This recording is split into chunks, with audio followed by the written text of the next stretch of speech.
네, 이 시간에는 화려하지 않아도 라는 말씀의 제목으로 함께 은혜를 나누겠습니다. 여러분, 말씀에는 생명과 말씀에는 능력이 있습니다. 오늘도 전하는 자나 듣는 자나 그 생명과 능력의 말씀을 우리가 듣고 또 행하여서 생명과 능력을 세상 가운데 나타낼 수 있는 우리 모두가 됐으면 좋겠습니다.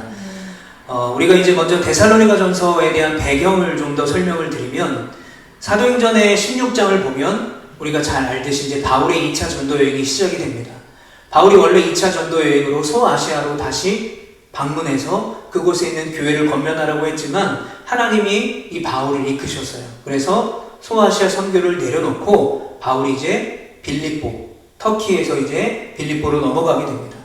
그리고 그곳에서 복음을 전하려고 여러 군데를 돌아다녀 봤지만 회당도 없었고 복음을 전할 사람이 없었다가 우여곡절 끝에 루디아를 만나게 돼서 그 루디아의 집에서 예배를 드리면서 이제 유럽의 첫 번째 교회인 빌립보 교회가 시작이 되게 됩니다. 그리고 나서 이제 바울이 귀신 들린 여종을 고쳐줬는데 주인이 더 이상 돈벌이가 되지 않으니까 바울을 고소했어요. 그래서 그 바울과 그 일행들이 감옥에 갇히게 됩니다. 그런데 그때 하나님께서 천사를 보내셔서 바울과 일행들을 감옥에서 나오게 했어요.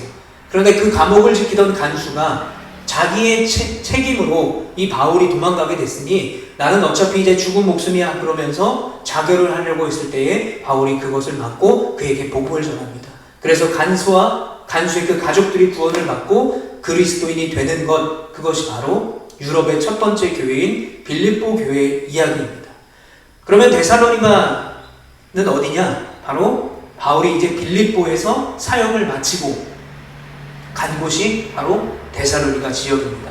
사도행전 17장이 그 배경이 되는데요. 사도행전 17장 1절에 보면 이렇게 말합니다. 그들이 암비볼리와 아볼로니아로 다녀가 데살로니가에 이르니 거기 유대인의 회당이 있는지라. 자, 빌립보에는 회당이 있었어요? 없었어요? 없었습니다. 그런데 데살로니가에 가보니까 거기에는 회당이 있어서 이제 빌립보를 떠나 데살로니가에 도착한 이 바울과 그 일행들이 회당에서 성경을 가르치고 복음을 전하게 됩니다. 바로 그 바울의 전도로 인해서 그곳에 있는 많은 사람들이 복음을 듣고 회심을 하게 돼요. 그런데 문제는 그 당시에 수많은 거짓 선지자들이 곳곳에 있었기 때문에 바울과 그 일행을 거짓 선지자로 오해했던 많은 사람들이 바울을 고소해서 바울이 데살로니가에 있었을 때 머물렀던 야손이라는 사람의 집에 많은 사람들이 쳐들어옵니다. 그리고 그 바울과 그 일행들을 잡아가서 읍장에게 데려가요. 그래서 같이 잡혀간 야손과 복음을 들었던 일행들, 기독교인 형제들이 다 잡혀가게 됩니다. 그래서 야손은 이제 더 이상 바울과 그 일행들을 받아주지 않겠다라는 약속을 하고 풀려나고, 바울의 복음을 듣고 구원을 받았던 많은 기독교인 형제들이 그렇게 풀려나게 돼요.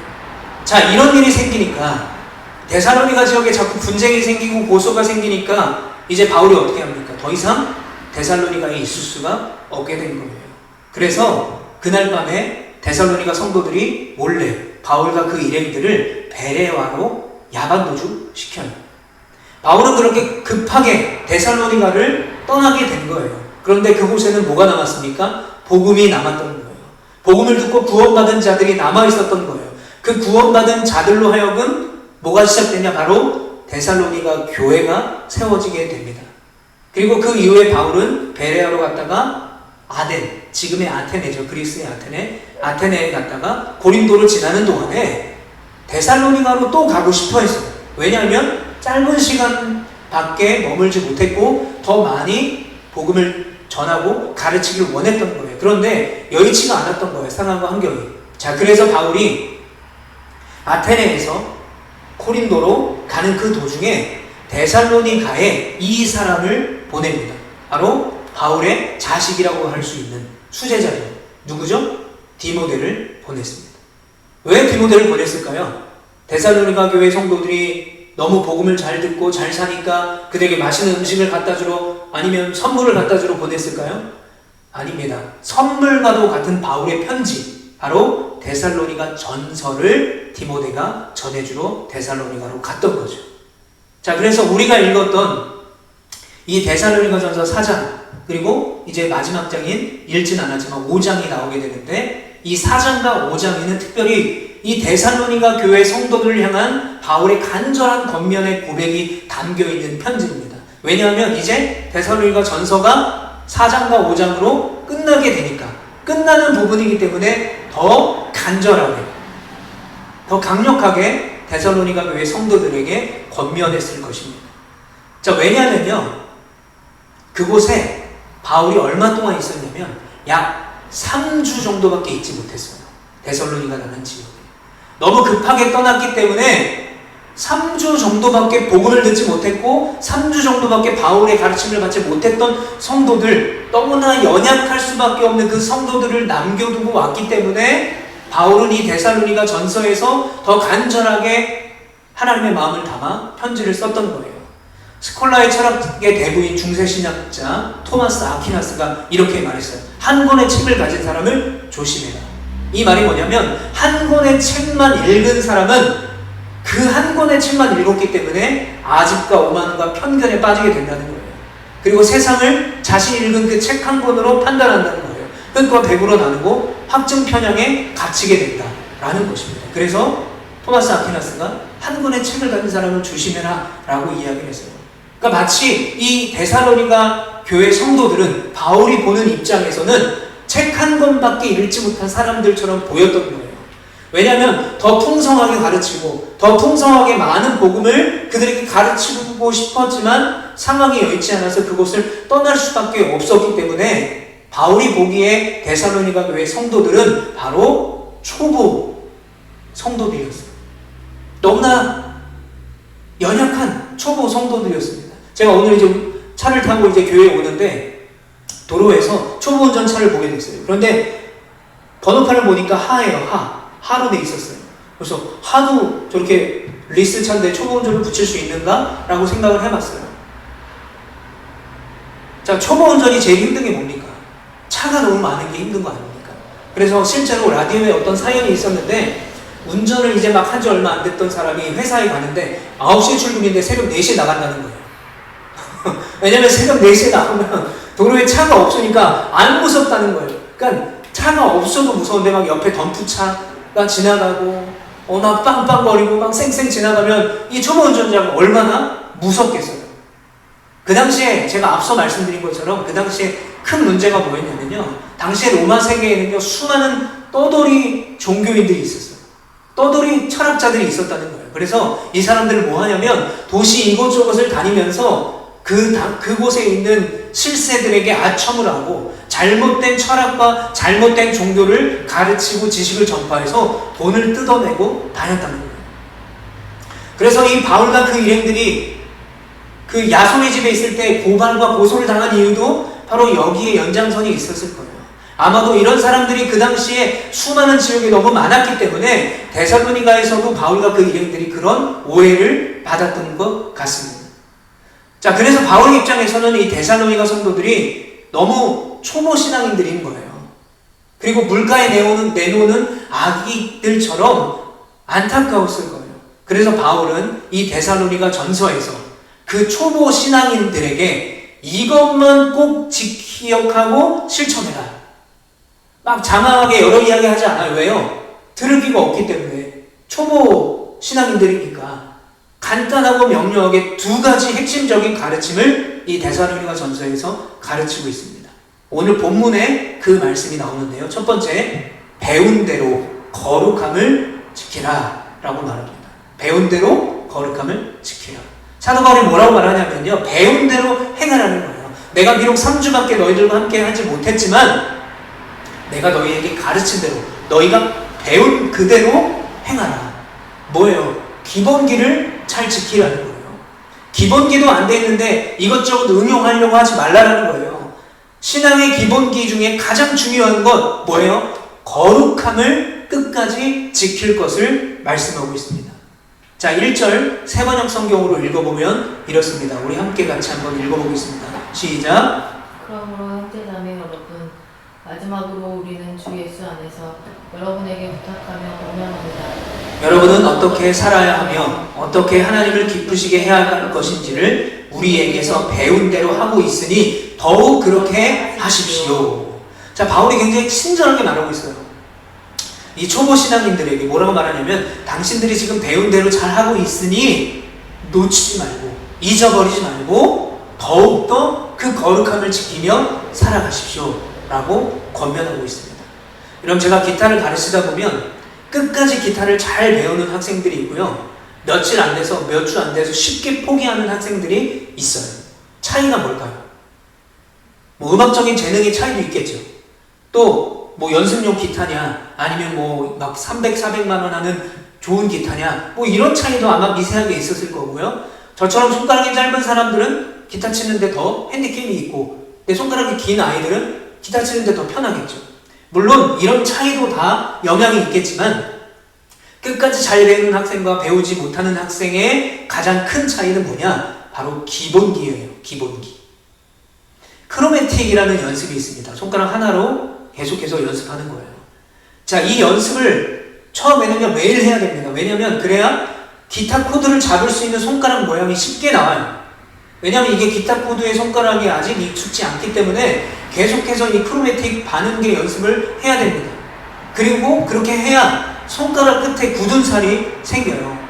많은 사람들이 기타를 칠 때 힘들어하는 것이 이 기타 줄이 스틸이기 때문에, 클래식 기타처럼 나일론 줄이 아니라 스틸 줄이기 때문에 아파요. 운지를 할 때 아픕니다. 그 아픔을 못 견디고 포기하는 사람들이 많아요. 그런데 크로매틱을 많이 하다 보면 손가락도 풀리고 또 굳은 살이 생기면서 코드를 더 잘 잡을 수 있고 더 맑은 소리를 낼 수 있어요. 그 차이인 거예요. 그러니까 빨리 포기하는 학생들은요 크로매틱을 안 해요. 왜 안 할까요? 재미가 없으니까요. 왜 기타를 배웠을까요? 기타를 잘 치는 유명 연예인들이나 가수들을 보면서 아, 나도 저렇게 멋있게 사람들 앞에서 기타를 치고 싶다라는 생각으로 시작했겠죠. 근데 맨날 앉아서 리리리리리리리 이거 하고 있으니까 성에 안 차는 거예요. 그래서 에이, 이럴 거면 치지 말자 하고 포기한다는 거죠. 바로 이런 차이입니다. 사소한 차이 같지만 이게 굉장히 큰 차이를 만들어낸다는 거예요. 그러니까 데살로니가에서 3주밖에 있지 않았던 사도 바울이 그들에게 두 가지 중에 한 가지를 가르칠 때에 너희가 그 거룩함, 정말 그것만은 놓치지 말아라 라고 말하는 것이 왜냐? 그것이 신앙의 가장 큰 기본기이기 때문입니다. 왜냐하면요, 그때 데살로니가 성도들이 살아가는 그 세상은 거룩함을 잃어버린 세상이었기 때문에 그래요. 이 당시의 로마와 헬라의 성윤리를 잘 보여주는 자료가 있습니다. 주전 4세기에 아덴, 철학자들이 많은 아테네죠. 아덴에 살았다는 데모스테네스라는 사람이 있습니다. 강연가예요. 웅변가입니다. 이 사람이 59번째 강연을 할 때에 이 제목으로 강연을 했어요. 내 아이라 반박함. 그러니까 이게 내 아이라, 그러니까 내 아이라 반박한다는 뜻이 아니라 내 아이라라는 찬녀가 있었어요. 그 여자의 의견을 반박하는 연설을 한 거예요. 그래서 내 아이라의 반박함인데 거기서 뭐라고 이 이름도 어려워요. 데모스테네스가 말했냐면 우리는 쾌락을 위하여 정부를 두고, 정부는 뭐예요? 진짜 아내인 거예요. 실제 아내. 그러니까 쾌락을 위해 실제 아내를 두고 육체의 욕구를 위해 첩을 두고, 그런데 오타나네요. 합법적으로 자녀를 낳고 믿고 가정을 맡기기 위해 아내를 준다는 거예요. 그러니까 제가 자세히 조사는 다 해보지 못했지만 어게인스트 내 아이라라는 뜻은 내 아이라라는 그 창녀가 사회에서 홀대받고 정말 몸을 파는 여자로서 이 여자의 권리, 살 권리를 아마 주장했던 것 같아요. 그런데 그 주장에 반박해서 이 데모스테네스가 이렇게 말하는 거예요. 우리의 문화가 이렇다라는 거예요. 우리가 살아가는 세상의 성윤리는 이렇다, 이게 당연한 거다 라고 얘기하는 거죠. 그러니까 그런 말 하지 말라 라는 식이었을 거예요. 물론 정확한 건 아니지만 제 생각으로는 그래요. 이게 무슨 뜻이냐면 그 당시 수많은 로마 사람들이, 데살로니가 지역도 마찬가지고 그 지역에 있는 사람들이 당시 아내, 즉 여자들은 남자의 육체의 욕구를 해소하는 것 정도로 생각했다는 거죠. 그리고 가정일을 도맡아 하는 일꾼처럼 여겼다는 거예요. 얼마나 여자의 권리를 뺏어간 세상입니까?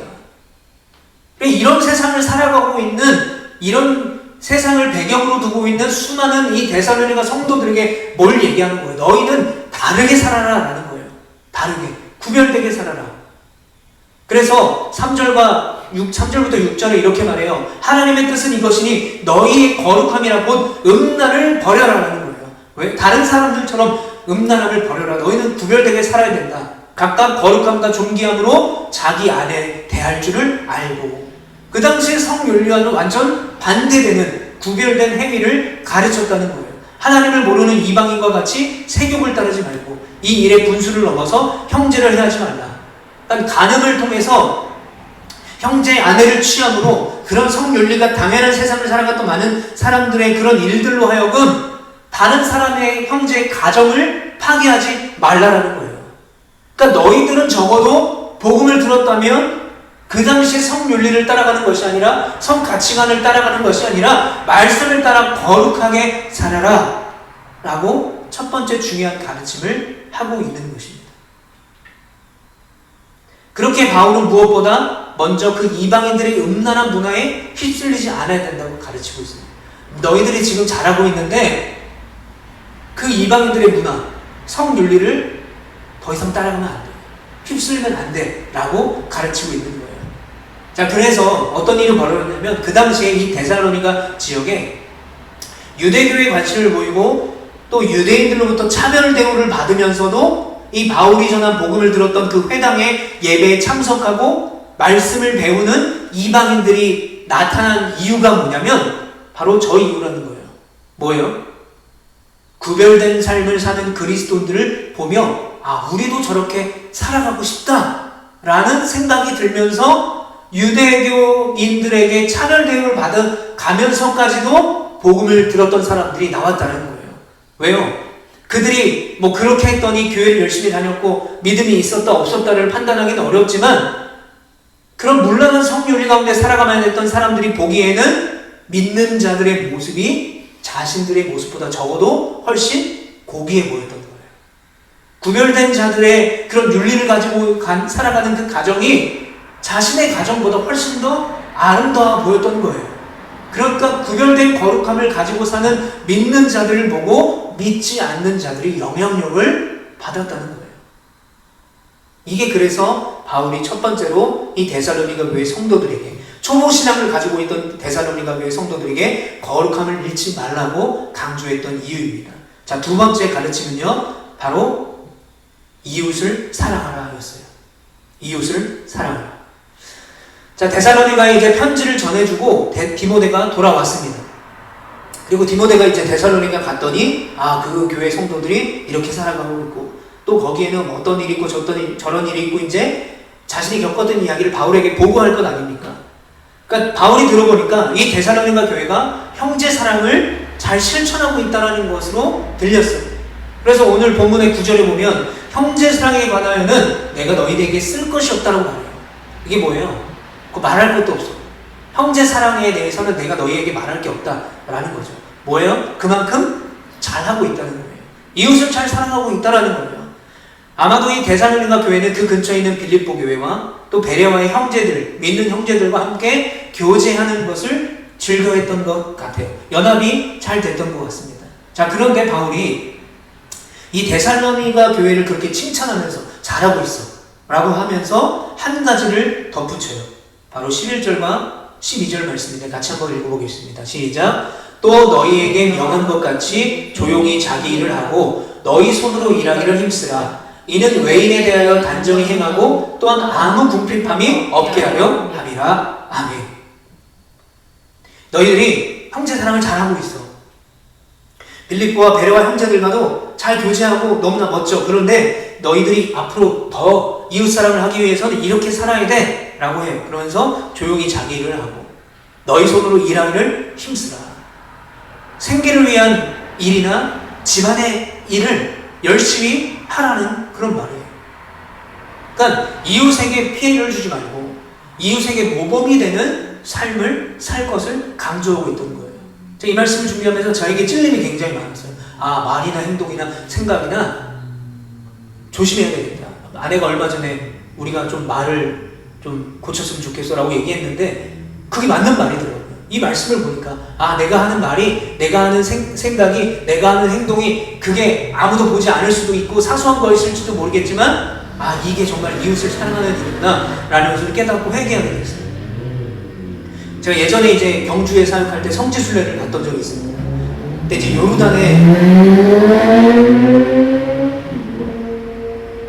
요르단에 처음 갔을 때 첫날 요르단에 페트라 갔다가 온 날인지 모르겠지만 가기 전날인지 모르겠지만 아무튼 요르단에 있는 숙소에서 첫날을 보내게 됐어요. 그때 이제 저희 아내는 이제 그 성도님들하고 같이 이제 호텔에 다른데 나가서 뭐 구경하고 있었고 저는 혼자 숙소에 있었어요. 근데 할 게 없으니까 이제 TV 채널을 막 돌리고 있었는데 TV 채널을 보다가 재밌는 광경을 보게 됐어요. 뭐냐면 지금 사우디아라비아에 있는 메카 카바 신전이죠. 거기를 돌고 있는 이 이슬람 사람들을 중계해주고 있었어요. 실시간으로. 그래서 제가 그거를 처음 보는 광경이잖아요. 신기해가지고 계속 보고 있었어요. 막 그 노래 이름 제가 까먹었는데 그 노래가 막 나오면서 사람들이 뭐 규칙적으로 이렇게 네 바퀴 뭐 이렇게는 몇 바퀴 뭐 빠르게 돌고 천천히 돌고 이런 규칙들이 있더라고요. 그렇게 돌고 있었어요. 멍하니 그걸 보고 있는데 귀괴하기도 하고 신기하기도 하고 굉장히 낯설었던 장면이었어요. 그런데 제가 이번에 이제 벌거벗은 세계사라는 TVN이 하는 프로그램을 봤는데 전 세계 약 20억 명, 즉 기독교인들, 그러니까 기독교인이라는 것은 이제 카톨릭이나 개신교를 합친, 그러니까 기독교 인구예요. 그러니까 그 기독교 인구 다음으로 이제 이슬람이 인구가 많은데 약 20억 명이 된다고 합니다. 그 20억 명이나 되는 세계의 이슬람을 믿는 사람들이 소원이 있는데 그게 뭐냐면 바로 이 메카에 있는 카바 신전을 성지순례하는 것이 소원이래요. 그런데 여기에는 자격 조건이 필요하대요. 그게 뭐냐면 빚을 청산해야만, 빚이 없어야만 메카에 있는 카바 신전의 성지순례를 할 수 있다는 거예요. 그러니까 이 말은 뭐냐면 성도가, 그러니까 이제 이건 이슬람 입장이죠. 성도가 가정에 충실하지도 않고 경제 생활에 충실하지 않으면서 어떻게 신앙 생활에 충실할 수 있겠느냐라는 거예요. 오늘 바울이 뭐래요? 너희가 스스로 일을 하고 생계를 벌기 위해 힘쓰고 가정을 돌보라라는 말과 굉장히 비슷해요. 자, 이슬람의 기원이 뭐냐면 하나님의 천사 가브리엘이 땅에 내려왔을 때 그때 무함마드라는 사람을 만나게 됐대요. 그래서 그 계시를 무함마드가 받아서 창시한 종교가 바로 이슬람이에요. 그러니까 그들이 믿는 신도 하나님이라고 말해요. 물론 알라라고 표현을 하지만. 그러니까 굉장히 성경과 닮은 점이 있는 것 같아요. 자, 오늘 바울이 뭐라고 말해요? 외인에 대하여 단정히 행하고 삶의 궁핍함이 없어야 된다라는 것은 안 믿는 사람들과의 관계에서도 성실히 행할 것을 말하고 있는 것이고 열심히 일을 하고 적정한 수입을 가지면서 이웃에게 피해를 주지 않고 구별된 성도의 모습을 살아갈 것을 가르치고 있는 거예요. 네, 구별된 모습이 그러면 아까처럼 거룩함, 믿지 않는 사람들이 보기에 거룩함의 모습들, 그것만이 아니라 너희 가정에서도 거룩함을 유지하라는 거예요. 아내를 대할 때도, 가정을 대할 때도, 가정에서의 남편의 역할을 감당할 때도 거룩해야 된다는 거예요. 그런데 여러분, 이 가르침이 이웃 사랑과 연결이 되어 있습니다. 여러분, 신앙생활을 하고 우리가 세상 사람들과 다른 모습으로 살아간다는 것을 오해할 때가 있어요. 내가 신앙을 가지고 거룩한 삶을 살아간다는 이유로 직장이나 가정에서 맡은 일을 소홀히 할 때가 있다는 거예요. 결국 그 때문에 누군가가 그 일을 대신해서 해야 된다는 거죠. 예전에는 우리 선배 목사님들이 그랬어요. 아들 졸업식, 자녀들 방문, 이게 부모님이 학교 가는 거? 이런 거는 아예 아이가 크는 것도 못 본다는 거죠. 그만큼 목회자가 바쁘게 사역을 했다는 거예요. 근데 이제 시대가 달라졌죠. 워라밸을 강조하는 시대를 살아가고 있기 때문에 목사님들도 물론 사역이 바쁘면 그럴 수 있지만 가정에 소홀히 해서는 안 된다는 거예요. 가정과 사역과 모든 균형들이 잘 맞춰져 있어야 된다는 거죠. 그래서 직장에서나 가정에서는 우리가 맡은 일을 소홀히 하지 않고 그것에 충실해야 된다고 가르치고 있는 것입니다. 신앙을 지킨다고 자기 직업을 버리거나 가정의 생계 문제를 나몰라라 해서는 안 된다는 거예요. 그래서 바울이 이 데살로니가의 초보 신앙인들이 복음을 듣게 됐잖아요. 여러분, 복음을 들으면 간증을 하는 사람들의 이야기를 들어보면 기도원에서 예수님을 만나가지고 너무 기쁜데 산을 내려다 보니까 막 나무 하나가 다 예쁘고 나무에 열린 열매가 너무 아름답고 세상이 다 아름다워 보인다고 간증했던 것들이 많이 들어본 적이 있어요. 아름다워 보이는 거죠. 복음을 들으니까. 그러다 보니까 어떻게 돼요? 복음에 대한 열정이 지나치게 된다는 거예요. 그래서 일상의 삶도 내팽개치고 복음을 위한 일에만 신경 쓰게 되는 일이 없도록 바울은 경고하고 있는 거예요. 그 균형에 대해서 경고하고 있는 것입니다. 제가 얼마 전에 이제 박영선 목사님의 설교를 영상으로 본 적이 있어요. 굉장히 파격적인 설교였습니다. 술, 담배, 새벽 기도에 관한 설교였어요. 자, 이 목사님이 뭐라고 말하냐면 한국 교회에는 특징과 규칙이 있다는 거예요. 그게 뭐냐면 바로 술과 담배를 하지 않는 것. 그리고 새벽 기도를 열심히 나가는 거예요. 그러니까 이것은 한국 교회의 특징과 규칙이지 본질이 아니라고 하는 거죠. 물론 우리가 거룩한 성전으로 부르심을 받은 자기 때문에 예수님을 믿는 성도라면 거룩히 구별된 삶을 살아가는 우리라면 술과 담배를 하지 말아야 됩니다. 그리고 새벽에 나와서 열심히 기도해야 되는 거죠. 필요합니다. 그런데 문제는 뭐냐면 내가 술과 담배를 하지 않으니까, 내가 새벽 기도를 하니까, 내가 금식을 하니까 그거에 대한 신앙에 중요한 자기 확신이 생긴다는 거예요. 뭐예요? 내가 술, 담배를 하지 않으니까 나는 거룩한 성도야. 나는 새벽 예배를 하니까 나는 잘 믿는 성도야. 나는 금식을 하니까 남들보다 더 뛰어난 성도야. 라는 자기 확신이 된다는 거예요. 그런데 자기 확신이 뭐가 문제냐면 박영선 목사님 말로 의하면 누군가를 그걸로 심판하고 정죄한다는 거예요. 그것이 자기의 복음이 된다는 거예요. 일상에는 근데 심지어 그들의 일상에는 진짜 복음이 없는데 자꾸 사람들을 판단한다는 거예요. 정죄한다는 거예요. 새벽기도 안 해? 에이, 성도도 아니네. 술과 담배를 해? 교회 다닐 자격이 없어. 라고 판단하고 심판한다는 거예요. 이웃을 사랑해야 되는데 이웃을 사랑할 수 있는 그 자격을 술과 담배로, 자기 확신으로 끊어버린다는 거죠. 다시 한번 말씀드리지만 성도라면 술과 담배를 끊어야죠. 당연히. 새벽에 나와서 열심히 기도하는 거 열심히 해야죠. 할 수 있으면 더 열심히 해야 되는 것이 맞아요. 그런데 그게 자기 확신, 자기 복음이 돼버리면 안 된다는 거예요. 그래서 바울이 이미 데살로니가전서 2장에 이렇게 말했습니다. 2장 7절과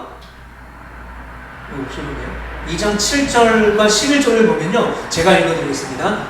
우리는 그리스도의 사도로서 마땅히 권위를 주장할 수 있으나 도리어 너희 가운데서 유순한 자가 되어 유모가 자기 자녀를 기름과 같이 하였으니.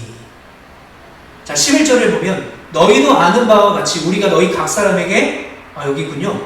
각 사람에게 아버지와 자기 자녀에게 하듯 권면하고 위로하고 경계하노니. 자, 바울이 복음을 전할 때에 이렇게 전했다는 거예요. 7절에 보면 유모라는 단어가 나오는데 여러분, 유모가 뭐예요? 자기 자녀를 기름과 같이 하였다는 거예요. 유모가 어떻게 자기 자녀를 길러요? 남의 자녀를 길러야지. 그럼 유모가 자기 자녀를 기른다는 말은 뭐예요? 엄마라는 거예요. 엄마. 어머니라는 뜻이에요. 11절에 아버지가 자기 자녀에게 하듯. 그러니까 바울은 복음을 전할 때 어떻게 했냐? 어머니와 같이, 아버지와 같이 뭘 담아서? 사랑을 담아서 복음을 전했다는 거예요. 그들을 정죄하고 비판하고 판단하는 것이 아니라, 자격이 없다라고 판단해버린 것이 아니라 조건 없는 사랑을 받은 것처럼 아버지와 어머니의 사랑으로 그들을 먼저 사랑으로 복음을 전했다는 거죠. 왜 그랬을까요? 바울은 알았던 거예요. 그리스도의 구원의 은혜를 그들이 깨닫게 되면, 그 거룩함의 복음의 가치를 깨닫게 되면 당연히 변하게 된다는 거예요. 그런데 넌 이러니까 안 돼. 넌 이거 하니까 넌 믿을 수가 없어. 라고 한다면 변화될 수 있는 시작조차 그들은 할 수가 없게 된다는 거예요. 그래서 이미 복음을 들었던 이 데살로니가 교회 성도들에게 거룩함을 잃지 말고 일상에 믿는 자로서 구별된 삶, 그리고 그 이웃을 섬기고 사랑할 것을 강조하고 있는 것입니다. 여러분, 오늘 말씀을 통해서 우리는 먼저 나의 구원을 한번 살펴봤으면 좋겠습니다. 나의 구원의 은혜는 변함이 없는가? 변질된 건 아닌가? 또 너무 익숙해져서 오랜 신앙생활을 하다 보니까 익숙함에 속아서 무뎌지지는 않는 거예요. 살펴봐야 돼요. 그리고 구원의 은혜를 주시는 그 하나님 앞에 우리는 나아가야 되는 것입니다. 그리고 또 한 가지 생각하기 위해서 혹시 나는 누군가를 정죄하지 않았는가? 누군가를 판단하지 않았는가? 내가 자격 없는 자였는데, 내가 예수 그리스도의 십자가의 은혜로 자격이 없었는데 구원의 은혜를 누리면서 살고 있는데 나는 그 다른 누군가를, 그 누군가의 자격을 판단하고 정죄하고 있는 것은 아닐까 한번 생각해 봤으면 좋겠어요. 그리고 거룩함이라는 믿는 자의 일상의 책임을 우리는 다 하며 살아가야 된다는 거예요. 그러니까 거룩함이라는 것은 누군가에게 보이기 위한 것이 아니라 우리 일상에서의 책임이라고 저는 말씀드리고 싶어요. 자, 얼마 전에 다니엘 기도에 배우 권호중 집사님이 나오셨어요. 되게 진지한 자리잖아요. 간증하는 자리인데 저렇게 바르된 가발을 쓰고 나와서 시작부터 너무 재밌었어요. 근데 제목이 뭐냐면 주님이 진정 기뻐하시는 건 이라는 거죠. 그러니까 권호중 씨가 삶에서 주님이 진정 기뻐하시는 것이 무엇일까를 고민했고 말씀과 기도를 통해서 주님이 진정 기뻐하는 것이 뭔지 깨닫고 그렇게 살아갔다라는 것을 간증했던 거예요. 어떤 설교보다 저는 더 많은 도전을 받았어요. 일상의 거룩함에 책임을 다하며 살았습니다. 말 한마디 하는 것, 행동 하나하나, CF를 찍는 것, 이것을 맥주를 마셔야 되는데 이거를 맥주를 마시는 것 자체가 믿지 않는 자들에게 또 믿는 자로서의 어떤 거룩함을 훼손시킬 수 있기 때문에 또는 하나님이 기뻐하시지 않는 것 같아서 콜라로 바꿔달라고 했는데 그 CF를 포기할 뻔했는데 콜라로 바꿔줘서 광고를 찍었다는 거죠. 그러니까 행동 하나하나, 말 한마디를 거룩하게 살아가려고 사투를 벌이고 있는 멋진 분이셨어요. 제가 이런 동네에 형이 하나 있었으면 좋겠다라고 생각할 만큼 만나고 싶은 분이에요. 그런데 제가 그 영상을 보고 나서 한참 이 거룩함, 일상의 거룩함이 뭘까? 정말 보이는 곳에서 거룩해야 되지만 안 보이는 곳에서 거룩하면 어떻게 살아가는 걸까? 라고 그렇게 생각을 하는데 갑자기 마귀가 저에게 이렇게 얘기하는 거야. 권호중이 저 한 사람이 저렇게 산다고 그 더러운 연예계가 바뀔 것 같아? 이렇게 얘기하는 거예요.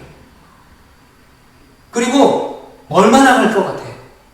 저 사람이 나중에 안 바뀔 것 같아? 라고 얘기하는 거예요. 그러면서 저에게 또 이렇게 말하는 거예요. 야, 네가 아무것도 없이 교회를 개척하고 예수 사랑한다고 이것저것 퍼주고 신천지 땅을 위해서 기도한다고 뭐가 달라지겠어? 거 봐. 아직도 성도 한 명이 없잖아. 야, 연세로 따지면 이게 월세가 얼마냐? 그런다고 세상이 달라져? 너만 손해보는 거 아니냐? 돈만 버리는 거 아니냐라고 마귀가 저한테 이렇게 저를 유혹하고 있었어요. 사실 제가 요즘에 목회에 대한 많은 낙심을 하게 되었습니다. 자존감을 상실했고요. 내가 뭘 할 수 있나 포기하고 싶어졌어요. 그로 인해서 제가 놓친 게 있었어요. 그게 뭐냐면 일상의 거룩함에 대해서, 일상의 거룩함의 그 책임을 안 하게 되더라고요. 놓게 되더라고요. 이렇게 살아서 뭐예요? 내가 말씀 읽고 묵상하고 기도하고 구별되게 살아서 뭐예요? 마귀의 유혹에 넘어가서 제가 그렇게 살고 있더라고요. 낙심과 포기와 하나님의 말씀 사이에서 계속 왔다 갔다 하는 거예요. 생각이 수시로 바뀌고 기분이 수시로 바뀌는 거예요. 문제가 뭔지 아십니까? 이러다 보니까 제가 아내에게 피해를 주고 있더라고요. 화를 내고 막 짜증을 내고 그리고 하나님 앞에 막 불평과 원망을 하더라고요. 어떤 상황과 환경이 와도 믿는 자로서의 일상의 거룩함의 책임을 다하면서 붙잡고 살아가야 되는데 마귀 한마디의 그 말과 제 눈앞에 보이는 현실과 상황 때문에 그것마저도 내려놓고 잃어버리고 살더라고요. 그런데 또 설교하고 있고 이런 제가 너무 이상해 보였어요. 아내한테도 미안하고 그래서 제가 다시 한번 결단하게 됐습니다. 그리고 하나님이 이런 마음을 주셨어요. 개척을 하게 한 것도 성도가 아직 한 명도 없는 것도 솔직히 네가 누구 앞에서 부끄럽게 얘기할 수 있는 문제지만 그거 내가 하는 거다. 앞으로 몇 명이 올지 안 올지 그것도 내가 하는 일이다. 내가 하는 거지 네가 하는 게 아니다. 너는 그냥 열심히 믿는 자로서 너의 자리에서 그 거룩함의 일상 책임만 다하면 되는 거다 라고 오늘 본문 말씀을 준비하면서 또 말씀을 준비하는 여러 가지 묵상을 통해서 주님이 저에게 이렇게 말씀하셨어요. 여러분, 그렇습니다. 우리는 부족하고 연약하지만 그 부족함의 자리에서, 연약함의 자리에서 아무도 알아주지 않을지라도 일상에 믿는 자의 책임을 다할 때 복음이 전해지는 거예요. 복음의 열매를 맺게 하는 것은 하나님이 하시는 거예요. 우리는 전하는 도구가 되는 것이죠. 근데 도구가 왜 복음이 안 전해지지? 여러분, 명필은 붓을 탓하지 않는데요. 하나님은요, 붓을 탓하지 않아요. 왜요? 어떤 붓을 써도 하나님이 쓰시면 명필이 되기 때문이죠. 그래서 제가 그렇게 낙심과 좌절과 또 하나님의 말씀을 듣고 또 반성하고 회개하는 그 가운데 지난주에 제가 주일날 이제 오전에 해변교회 가서 말씀을 듣는데 이 말씀이 나왔어요. 우리가 너무 잘 아는 말씀인데 한번 같이 읽어보겠습니다. 시작. 항상 기뻐하라, 쉬지 말고 기도하라, 범사에 감사하라, 이것이 그리스도 예수 안에서 너희를 향하신 하나님의 뜻입니다. 저는 이게 어떻게 들리냐면 믿는 자가 당연히 해야 될 일을 하나님이 말씀해 주신 거라고 생각해요. 그러니까 이렇게 해라 라고 해서 하는 것이 아니라 항상 기뻐하고 쉬지 말고 기도하는 것, 범사에 감사하는 것은 우리를 향한 그냥 하나님의 뜻이라는 거예요. 너무나 자연스러워. 당연히 그리스도인이라면 해야 될 일이에요. 그래서 에이 힘들어도 기뻐해야지, 에이 힘들어도 기도해야지, 에이 힘들어도 감사해야지 라고 생각을 하다가 아 이게 나를 향한 하나님의 뜻이구나 라고 생각하다가 이 본문 바로 전의 말씀을 제가 주의 깊게 보게 됐어요. 물론 제가 성경을 핸드폰을 보고 있는데 아내가 예배 시간에 폰을 본다고 오해를 샀는데 그 전의 말씀이 뭐냐면 데살로니가전서 5장 12절부터 15절이에요. 좀 긴데 이렇게 말해요. 형제들아 우리가 너희에게 구하노니 너희 가운데서 수고하고 주 안에서 너희를 다스리며 권하는 자들을 너희가 알고 그들의 역사로 말미암아 사랑 안에서 가장 귀히 여기며 너희끼리 화목하라. 또 형제들아 너희를 권면하노니 게으른 자들을 권계하며 마음이 약한 자를 격려하고 힘이 없는 자들을 붙들어주며 모든 사람에게 오래 참으라. 삼가 누가 누구에게든지 악으로 악을 갚지 말게 하고 서로 대하든지 모든 사람을 대하든지 항상 선을 따르라 하면서 항상 기뻐하라가 나온 거죠. 여러분, 우리가 일상에서의 거룩함의 책임을 다하는 삶은 항상 기뻐하는 것, 쉬지 말고 기도하는 것, 하나님께 감사하는 것, 이거는 마치 우리의 호흡처럼 너무나 당연한 일이라는 거예요. 그러니까 너무나 당연한 일이니까 야 이거는 니네들이 당연히 할 일이야. 그런데 이걸 기억해야 돼 라고 하면서 가르치는 게 뭐예요? 내가 받은 그 사랑을 이웃에게 전하라는 거죠. 뭐라고 말해요? 사랑 안에서 가장 귀히 여기며 너희끼리 화목하라는 거예요. 사랑 안에 거하라는 거죠. 그리고 게으른 자들을 번개하고 마음이 약한 자들을 격려하고 힘이 없는 자들을 붙들어주고 뭐예요? 모든 사람에게 오래 참으라. 인내가 필요하다는 거예요. 우리가 이웃을 사랑하고 복음을 전하게 해요. 그리고 또 뭐라고 말해요? 악으로 악을 갚지 말게 하고 서로 대하든지 모든 사람을 대하든지 항상 선을 따르라. 아무리 말씀을 많이 암송하고 성경을 뭐 수백 독씩 했고 뭐 금식을 수십 번씩 했어도 많은 사람들에게 인내하지 못하고 많은 사람들에게 오래 참지 못하면 하나님은 우리가 말씀하신 하나님을 사랑하는 것, 물론 그것은 잘하는 것처럼 보이겠지만 또 다른 축인 이웃사랑이 무너지게 된다는 거예요. 그건 온전한 거룩함이 아니라고 강조하고 있는 것입니다. 여러분, 예수님의 사랑을 우리도 사랑함으로 전해야 되는 거예요. 그 과정 속에서 때로 우리는 희생할 수가 있어야 돼요. 여러 가지 치욕을 겪기도 하고 아픔을 견뎌내기도 하고 또 자괴감을 이겨내야 돼요. 실패한 낙심 속에서도 찬양과 감사로 주님께 나아가야 되는 것이죠. 그리고 끝까지 예수 그리스도를 우리의 소망으로 두고 우리는 바라봐야 돼요. 그러니까 너무 힘들죠. 어려워요. 그러나 이것은 우리가 반드시 해야 될 일이에요. 하나님을 사랑하는 것, 그리고 이웃을 사랑하는 것. 그것이 우리의 일상의 거룩함의 책임이라는 거예요. 누구의 책임입니까? 믿는 자의 책임입니다. 이것은 해야 할 일이지만 어떤 상황과 환경에서도 우리는 해내야만 하는 일임을 여러분 믿으시길 바라요. 도와주는 사람이 아무도 없다고, 내 상황과 환경이 여전히 변하지 않는다고, 난 육신의 연약함이 있다고 우리가 해내야 되는 그 일이 변하지는 않아요. 우리는 그 일을 감당해야 돼요. 반드시 감당해야 됩니다. 그러므로 어떤 상황과 환경 속에서도 성도의 책임, 그 일상의 거룩함의 책임을 잃어버리지 않는 우리 모두가 될 수 있었으면 좋겠습니다. 때로는 세상이 알아주지 않아도, 오늘 우리가 아까 고백했던 행복이라는 가사처럼 화려하지 않아도 정결하게 사는 삶을 선택할 수 있는 그런 용기 있는 여러분 되시기를 축복합니다. 그리고 그 삶을 통하여 우리에게 주신 하나님의 은혜로 말미암아 감사와 기쁨이 넘치는 그런 삶을 살기를 축복합니다. 불평과 원망이 아니라, 짜증과 분노가 아니라, 포기와 낙심이 아니라 정말 나에게 주신 은혜를 기억하고 그 은혜에 감사하며 감격하여 사랑함으로 누군가에게 복음을 전할 수 있는 저와 여러분 되시기를 바랍니다. 그럴 때 마침내 하나님이 알아주실 거예요. 그리고 하나님이 마침내 일하실 것입니다. 그때까지 인내하며 그 사명의 길, 우리 일상의 그 거룩함의 책임, 우리가 해내야 되는 그 일들을 화려하진 않아도 묵묵하게 감당하여 주님께 귀하게 쓰임받을 수 있는 우리 모두가 되기를 간절히 축복합니다. 기도하겠습니다. 사랑해 주님 감사드립니다. 우리를 구원하시고 오늘도 그 구원의 은혜와